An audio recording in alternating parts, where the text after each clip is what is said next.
Welcome to KRR kitchen. இன்றைக்கி நம்ம கிச்சனில் வெங்காயம் சேர்க்காமல் நல்ல ஒரு அருமையான தக்காளி கார சட்னி எப்படி செய்கிறதுன்னு தான் பார்க்க போகிறோம். இந்த சட்னி வந்து பார்த்திங்கன்னா வெங்காயம் எதுவும் சேர்க்காமல் தக்காளி மட்டும் வச்சு செய்ய போகிறோம். டேஸ்ட்டு ரொம்பவே அருமையாக இருக்கும். இட்லி தோசைக்கு ரொம்ப ஈஸியாகவும் செஞ்சிடலாம். எப்படி செய்கிறதுன்னு நம்ம வீடியோக்குள்ளே போய் பார்ப்போம். அதுக்கு முன்னாடி நம்ம சேனலில் இப்போ தான் ஃபஸ்ட் டைம் பார்க்குறீங்கன்னா சப்ஸ்கிரைப் பண்ணி வச்சுக்கோங்க. கூடவே பெல் சிம்பிள் ப்ரெஸ் பண்ணி ஆளுங்கிற ஆப்ஷனையும் ப்ரெஸ் பண்ணி வச்சுக்கோங்க. அப்போ தான் நான் போகிற வீடியோஸ் எல்லாம் உங்களுக்கு தொடர்ந்து நோட்டிஃபிகேஷனில் ஒன்றுக்கு ஒன்றே கிடச்சிக்கிட்டு இருக்கும். இப்போ வாங்க இந்த தக்காளி கார சட்னி எப்படி செய்கிறதுன்னு பார்த்துடலாம்.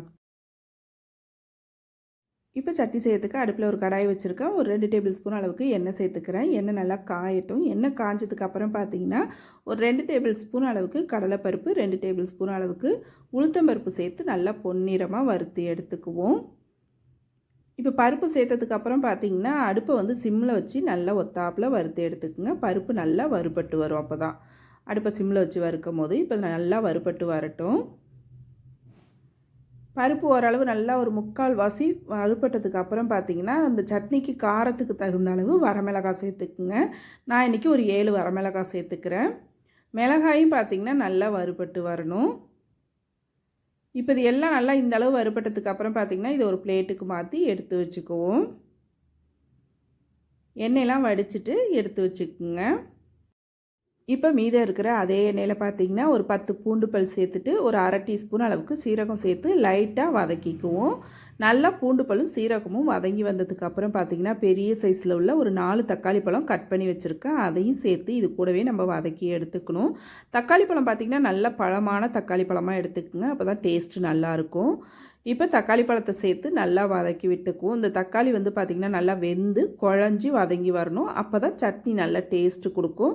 கொஞ்சம் கூட தக்காளியோட பச்சை வாடை இருக்கக்கூடாது. அதனால் இது நல்லா வதக்கி எடுத்துக்கோங்க. தேவைன்னா நீங்கள் ஒரு மூடி போட்டு கூட இதை வதக்கிக்கலாம். இப்போ தக்காளி நல்லா வதங்கிட்டு இருக்கும் போதே பார்த்திங்கன்னா ஒரு சின்ன துண்டு புளியும் சேர்த்துக்கிறேன். நல்ல சட்னிக்கு டேஸ்ட் எடுத்து கொடுக்கும். தக்காளி இன்னுமே நல்லா வதங்கி வரணும். இப்போ பார்த்திங்கன்னா தெரியும், முந்திக்காக நல்லாவே வதங்கி வந்திருக்கு பாருங்கள். தக்காளி எந்த அளவுக்கு நல்லா வதங்கி வருதோ அந்த அளவுக்கு நல்ல ஒரு டேஸ்ட்டு கொடுக்கும் நமக்கு சட்னி. இப்போ நல்லா ஆற வச்சுட்டு அதுக்கப்புறம் பார்த்திங்கன்னா மிக்ஸி ஜார் எடுத்துருக்க சட்னி அரைக்கிறதுக்கு அதில் ஃபஸ்ட்டு நம்ம வறுத்து வச்ச பருப்பு மிளகாயை சேர்த்து ஒரு ஓட்டை ஓட்டி எடுத்துட்டு அதுக்கப்புறம் நம்ம வதக்கி வச்சுருக்க தக்காளியை சேர்த்து அரைச்சிக்குவோம். நல்லா ஆற வச்சதுக்கப்புறம் அரைச்சி எடுத்துக்குங்க.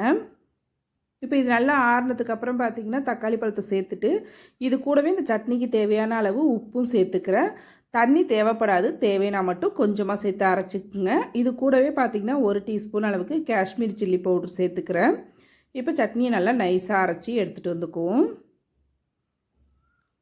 இப்போ பாருங்கள், சட்னி நல்லா நைஸாகவே அரைச்சி எடுத்துகிட்டு வந்துட்டேன். நல்லா சூப்பராக ரெடியாக இருக்குது.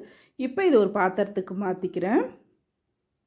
கூடவே பார்த்திங்கன்னா மிக்ஸி ஜார் கழுவிட்டு கொஞ்சமாக தண்ணியும் சேர்த்துக்கிறேன். சேர்த்து சட்னியை நல்லா ஒரு தடவை கலந்து விட்டுருங்க. இந்த சட்னியை ரொம்ப தண்ணியாக இல்லாமல் ஓரளவு திக்காக இருக்கிற மாதிரி வச்சுக்கிட்டோம் அப்படின்னா சாப்பிட்றதுக்கு டேஸ்ட்டு ரொம்பவே அருமையாக இருக்கும். இப்போ சட்னியை நல்லா கலந்து விட்டுட்டேன். இதுக்கு ஒரு தாளிப்பு கொடுத்துருவோம். தாளிப்பு பார்த்திங்கன்னா கடுகு, உளுந்து, கடலைப்பருப்பு, ஒரு வரமிளகாய், கொஞ்சமாக பெருங்காயத்தூள் சேர்த்து ரெடி பண்ணியிருக்கேன். அந்த தாளிப்பை இதில் சேர்த்து நல்லா கலந்து விட்டுருவோம். அவ்வளோதான், நம்மளோட தக்காளி கார சட்னி வெங்காயம் சேர்க்காமல் ரொம்ப சூப்பராக அருமையாக ரெடி ஆகிடுச்சிங்க. இட்லி, தோசை, ஊத்தாப்பம் எல்லாத்துக்கும் சாப்பிட்றதுக்கு ரொம்ப அருமையாக இருக்கும். ட்ரை பண்ணி பாருங்கள். ட்ரை பண்ணி பார்த்துட்டு எப்படி இருக்குன்னு எனக்கு கமெண்ட் பண்ணுங்கள். என்னோட இந்த ரெசிபி பிடிச்சிருந்ததுன்னா லைக் பண்ணுங்கள், ஷேர் பண்ணுங்கள். மறக்காமல் நம்ம கேஆர்ஆர் கிச்சனை சப்ஸ்கிரைப் பண்ணி வச்சுக்கோங்க. நாளைக்கு வேற ஒரு ரெசிபியோடு சந்திப்போம். தேங்க்ஸ் ஃபார் வாட்சிங்.